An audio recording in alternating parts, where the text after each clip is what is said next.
come into that place of receptivity, quieting your mind and your body. Just take a couple of breaths and let yourself get settled. There's a beautiful message waiting for you that will come through, giving you exactly what is perfect, as always, from the heart to the heart, from the soul to the soul, from the love to that place of love, that little seed of love inside of you that you can water, weed, and feed, and grow into a more beautiful, more profound, more complete and connected love of Spirit, love of God, love of the Creator that you are, that lives inside of you always.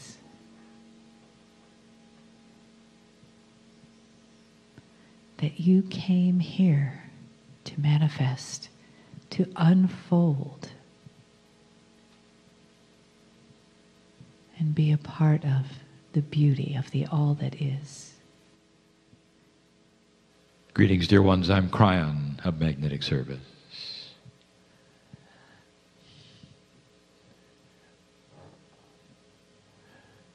The questions presented today are elegant ones, for they show the depth of spiritual thought. They push the envelope of reality of the old souls who sit in the room. There's almost 100 of you.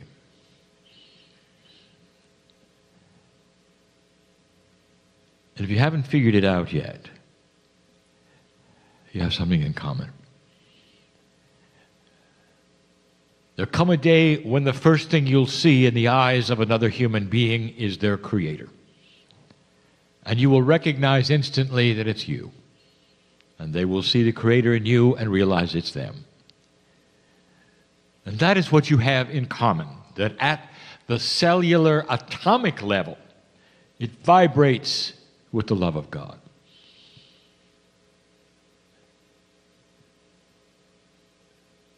I am Kryon, but who am I?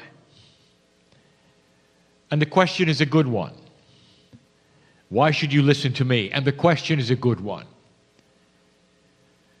And the intellectuals will go through a scheme of a hierarchy of attributes to try to figure it out. Even the intellectual spiritualists, with all the integrity they can muster, will try to figure it out. And that is not how it's figured out. How do you feel right now, listening to the voice?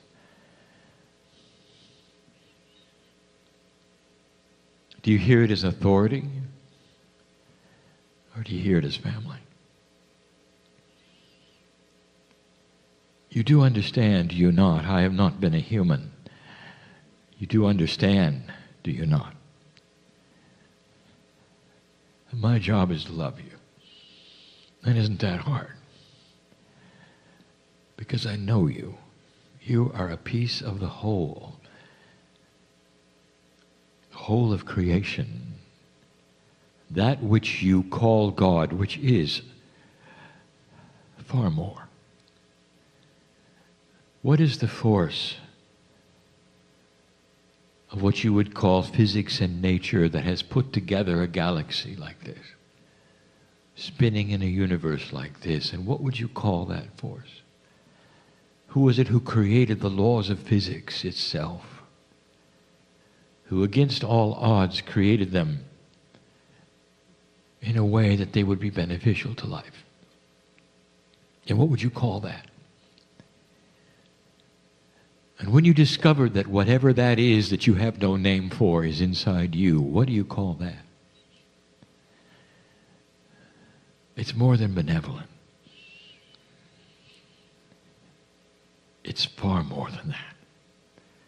It is the essence and the core of family. It is a system beyond your recognition, past the emotions that we give you as love. If you drop into your core, what do you feel? And how do you describe it? My partner has given many channels where he's tried to say what it's like as he sits in the chair and some of the things that he has felt. Or sometimes he gets close to the wind of the other side and hears the music, longs to be there, and is held by a silver tether that keeps him from going, but puts him in the wind so that he can give a message like this.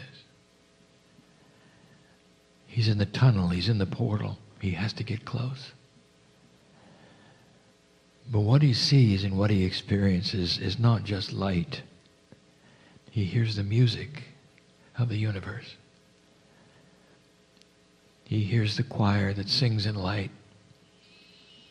It is part of the creative source which knows all and is the essence of compassion.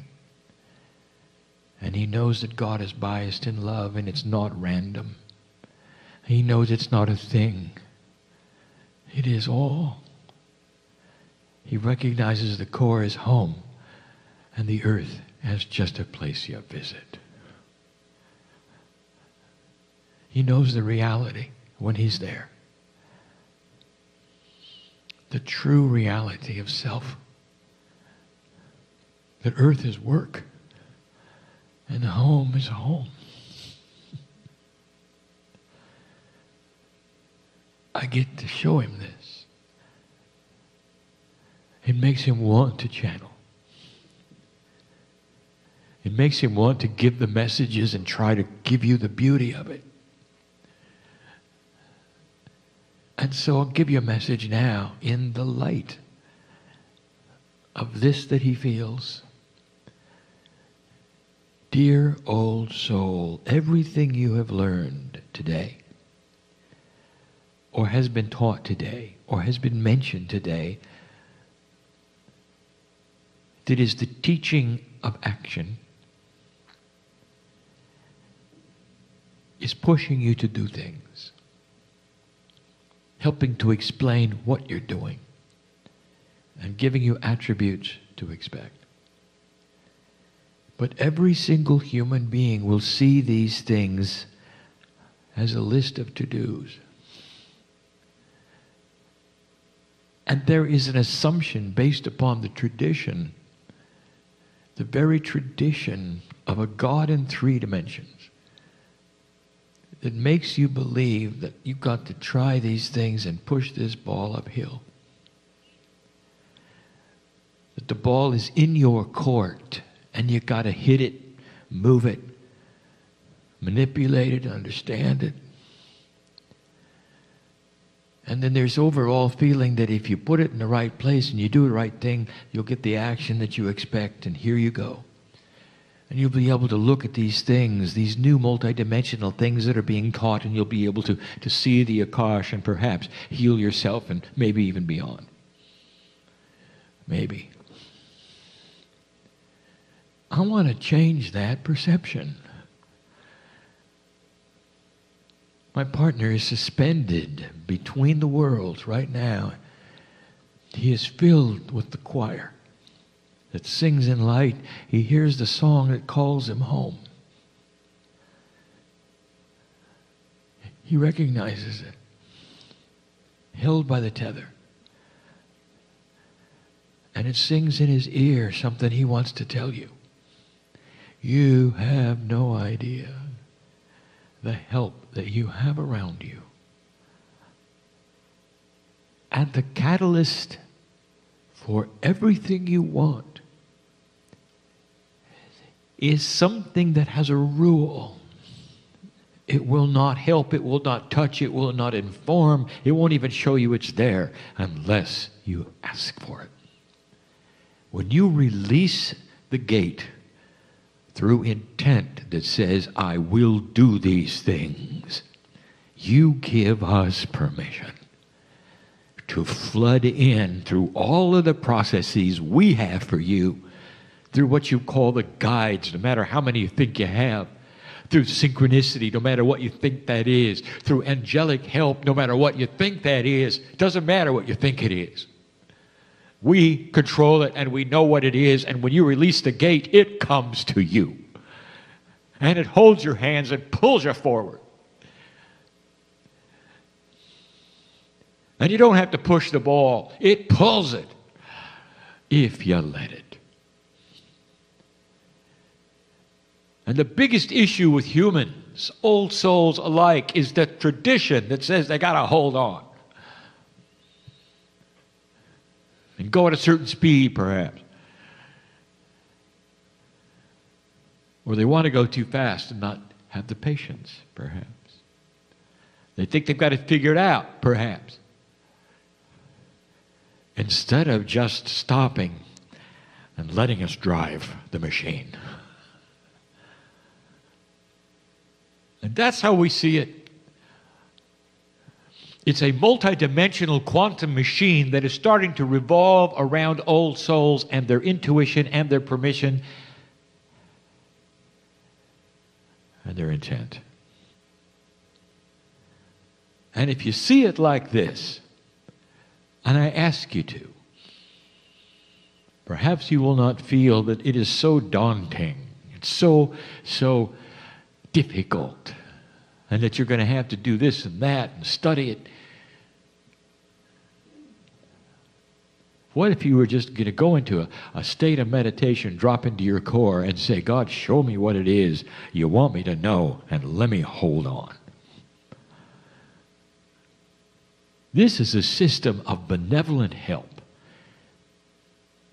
If the universe has intelligent design and against all odds it works a certain way to create a certain thing, why not you? Can you see this? That benevolence extends to the human being and the old soul and any of those in this new energy who want to start a process that's going to save their lives, make them live longer, be healthier, stay around, to walk on the planet in light. And we'll do everything to enhance that intent. Drop the rules around what you think you've got to do or what you've been told you have to do. Drop the traditions that say unless you do this or that, you're not going to please God, or you better do it this correct way or it isn't going to work. You think we are in the dark? We know you. You belong to us. You're here for a little while. Even all of your lives together, and the beginning and the ending of earth is a little while.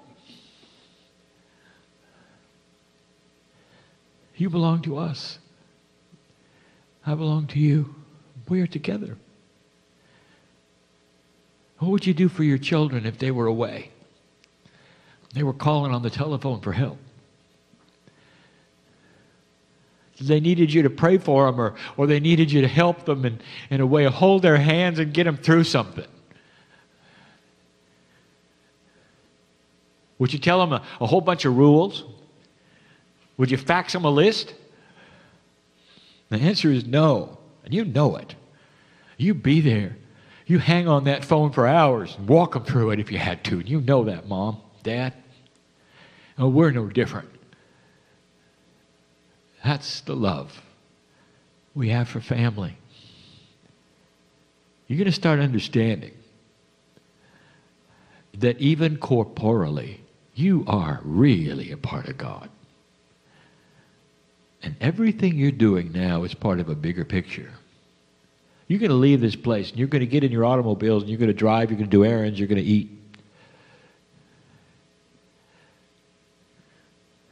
But I don't want you to forget this. There is a grand system. And we are always with you. You can't turn it on and off anymore. And some of you are going to feel that. It's why you're not sleeping very well. Are you aware of that? You call it whatever you want to. You can call it an encrusted pineal if you choose.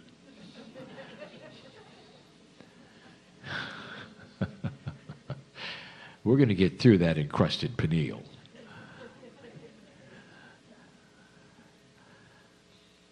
And we're going to bother you so you can't sleep. I want to shake you awake and say, I want you to know who you are. I want you to remember who you are. And if that's all we can do to get your attention, that's what we'll do.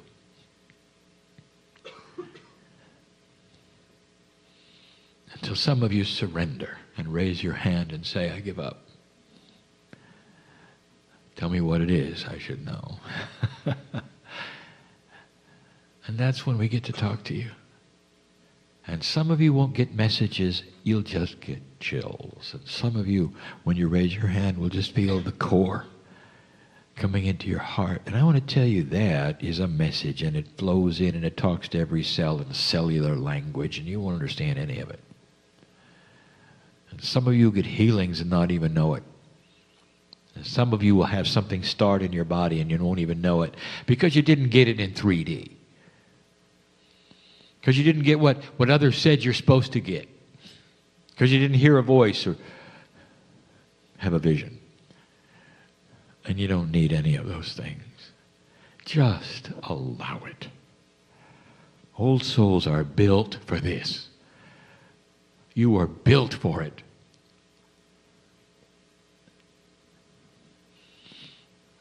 I want to ask you a question in closing. A question that's not really ever answered much. When you were seeded as a human race, and there were very few of you, the ones who were seeded, I will call first souls. They were in the right place at the right time to receive that duality from the Pleiadian. And the ones who were seeded and went through the Lemurian experience and the many changes that happened on the planet to arrive at a place where they might be listening today to this message, then have become old souls. And you've had thousands of lifetimes in the 100,000 or so years that it took to get to this place.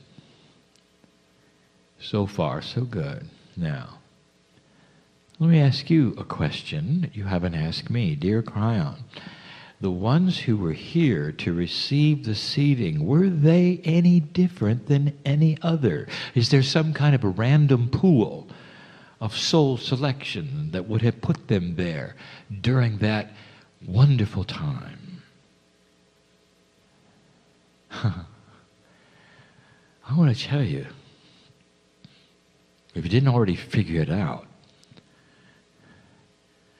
if it is true, dear human being, that there is a system afoot,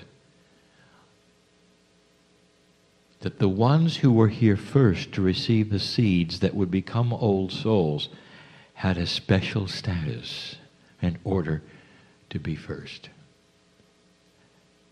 A special maturity that would let them become old souls eventually, because you didn't wander away from planet Earth, you kept coming back. You know that. That's the system.